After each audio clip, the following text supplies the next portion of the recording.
ఆంధ్రప్రదేశ్ సార్వత్రిక ఎన్నికల్లో ఊహించని రీతిలో కూటమి ఘన విజయం సాధించి ప్రభుత్వాన్ని ఏర్పాటు చేసింది.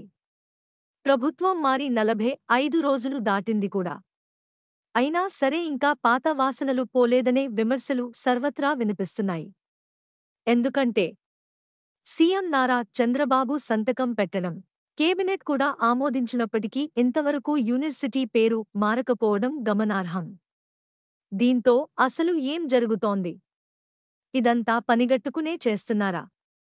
లేకుంటే మరో కారణం ఏమైనా ఉందా అనే అనుమానాలు కలుగుతున్న పరిస్థితి. ఇది అసలు కథ. వైసీపీ హయాంలో మారిన డాక్టర్ వైఎస్ఆర్ హెల్త్ యూనివర్సిటీ పేరును కూటమి అధికారంలోకి రాగానే ఎన్టీఆర్ యూనివర్సిటీ ఆఫ్ హెల్త్ సైన్సెస్గా మార్చింది. ఇందుకు సీఎం నారా చంద్రబాబుతో పాటు కేబినెట్ ఆమోదం కూడా లభించింది. అయినా ఇంకా ప్రభుత్వ ప్రకటనల్లో మాత్రం పేరు మారలేదు.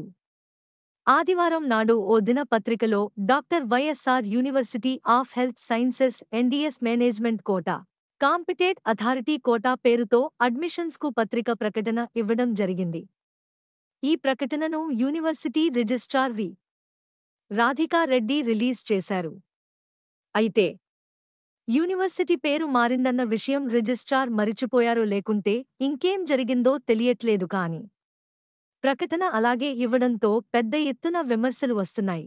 మారని అధికారుల తీరుపై ఇష్టానుసారం ప్రకటనలు ఇవ్వడంతో ఉన్నతాధికారులు క్లాస్ తీసుకోగా మరోసారి పునరావృతం కాకుండా చూసుకుంటామని వివరణ ఇచ్చుకున్నట్లు తెలిసింది. నాటి నుంచి నేటి వరకు వాస్తవానికి వైసీపీ హయాంలో పనిచేసిన ఐఏఎస్, ఐపీఎస్ అధికారులు, ఉన్నతాధికారులు, యూనివర్సిటీ వీసీలు ఇలా ఎక్కడా పాత వాసనలు లేకుండా ఇప్పుడిప్పుడే కూటమి సర్కార్ ప్రక్షాళన చేస్తూ వస్తోంది. ఆ మధ్య జీపీఎస్ జీవో, గెజెట్ రిలీజ్ వ్యవహారంలో ఎంత రాద్ధాంతం జరిగిందో ప్రత్యేకించి చెప్పనక్కర్లేదు. ఆఖరికి విచారణ చేయాల్సి వచ్చింది. ఇప్పుడు కూడా రిజిస్ట్రార్ తీరుతో మరోసారి పాత వాసన అనేది బయటపడింది.